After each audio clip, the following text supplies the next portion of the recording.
வணக்கம் DPK tax. இயக்குனர் நடிகர் பாக்யராஜ் அவங்களோட மகள் பற்றின பயோகிராஃபி தான் நம்ம இந்த வீடியோவில் பார்க்க போகிறோம். பாக்யராஜ் அவங்களோட மகன் சாந்தனு அவர்களை பற்றி பலருக்குமே தெரியும். ஏன்னா அவர் சினிமாவிலாம் நடித்து ரொம்பவும் பிரபலமான ஒருத்தராக இருக்கார்.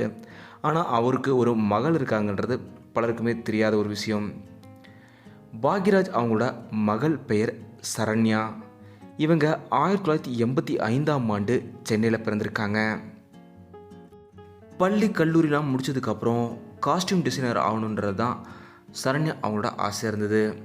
அந்த சமயத்தில் நடிகைக்கான வாய்ப்புமே ஒரு முறை இவங்களை தேடி வந்துச்சு. 2006ஆம் ஆண்டு பாரிஜாதம்ன்ற திரைப்படத்தில் இவங்களை ஹீரோயினாக நடிக்க வைக்க அந்த இயக்குனர் கேட்டிருந்தார். ஆரம்பத்தில் இவங்க மறுத்திருந்தாலுமே ஒரு முறை முயற்சி தான் பண்ணி பார்ப்போம்னு அந்த திரைப்படத்தில் லீடு ஹீரோயினாக சுபத்ரான்ற கதாபாத்திரத்தில் நம்ம சரண்யா அவங்க நடிச்சிருந்தாங்க. இந்த திரைப்படத்தோட ஹீரோவாக பிருத்திவிராஜ் அவர்கள் நடிச்சிருந்தார். 90s கிட்ஸ் பலருக்குமே உன்னை கண்டேன் முதல் முறைன்ற பாட்டு இந்த படத்துலேருந்து வந்தது எல்லோருக்குமே ரொம்பவும் தெரியும். அந்த சமயத்தில் ரொம்பவும் வைரலான பாடல் இந்த பாடல். இந்த படத்தில் இவங்களோட நடிப்புமே ரொம்பவும் சூப்பராக இருந்தது. அடுத்தடுத்து ஒரு மிகப்பெரிய நடிகையாக வருவாங்கன்னு எல்லோருமே எதிர்பார்த்துட்டு இருந்தாங்க. ஆனால் எதிர்பாராத விதமாக இந்த பாரிஜாதம் திரைப்படம் நினைத்த அளவுக்கு ஓடல. பாடல்கள் ஹிட்டானாலும் இந்த திரைப்படம் சரியாக ஓடல. அடுத்து இவங்க 2007 2 திரைப்படம் வெளியாச்சு.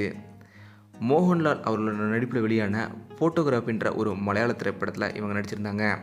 இதே போல் திக் திக் திக்ன்ற ஒரு 2007ஆம் ஆண்டு வெளியான திரைப்படத்துலையுமே நடிச்சிருந்தாங்க. இந்த திரைப்படங்களுமே இவங்களுக்கு நினைத்த அளவுக்கு பெயர் கொடுக்கல. இதுக்கப்புறம் இவங்க மீடியாவில் எந்த ஒரு ஃபோட்டோவுமே வெளியாகலை. இவங்க எங்கே இருக்காங்க, வெளிநாட்டில் இருக்காங்களா, இங்கே இருக்கிறாங்களான்னு தெரியாமல் பல வதந்திகள் இவங்களை பற்றின வெளியாச்சு. ஆனால் அதை எல்லாத்தையுமே மறுக்கவும் செய்யலை, ஆமோதிக்கவும் இல்லை. இப்படி இருந்த நிலையில் 15 வருடத்துக்கு அப்புறம் திரும்பவும் சமீபத்தில் அவங்க மீடியா வெளிச்சத்துக்குள்ளார வந்தாங்க.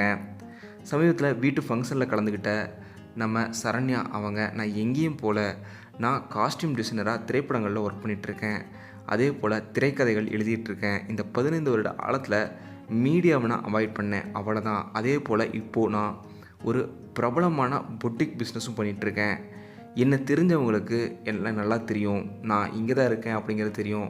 தேவையில்லாத வதந்திகள்லாம் பரப்ப வேணாம் அப்படின்னு சொல்லி ஒரு பெரிய இன்டர்வியூவுமே கொடுத்துருந்தாங்க நம்ம சரண்யா அவங்க இப்போ ரீசெண்டாக சரண்யா பாக்யராஜ்ன்ற பெயர்லேயே ஒரு பொட்டிக் பிஸ்னஸில் ரொம்பவும் மும்முரமாக ஈடுபட்டுருக்காங்க. இந்த வீடியோ பற்றிய உங்களோட கருத்துக்களை மறக்காமல் கீழே கமெண்ட்டில் சொல்லுங்கள். டிபிகே டாக்ஸ் சப்ஸ்கிரைப் பண்ணலாம், சப்ஸ்கிரைப் பண்ணுங்கள். மறக்காம பக்கத்தில் இருக்க பெல் ஐக்கானுமே கிளிக் பண்ணிடுங்க.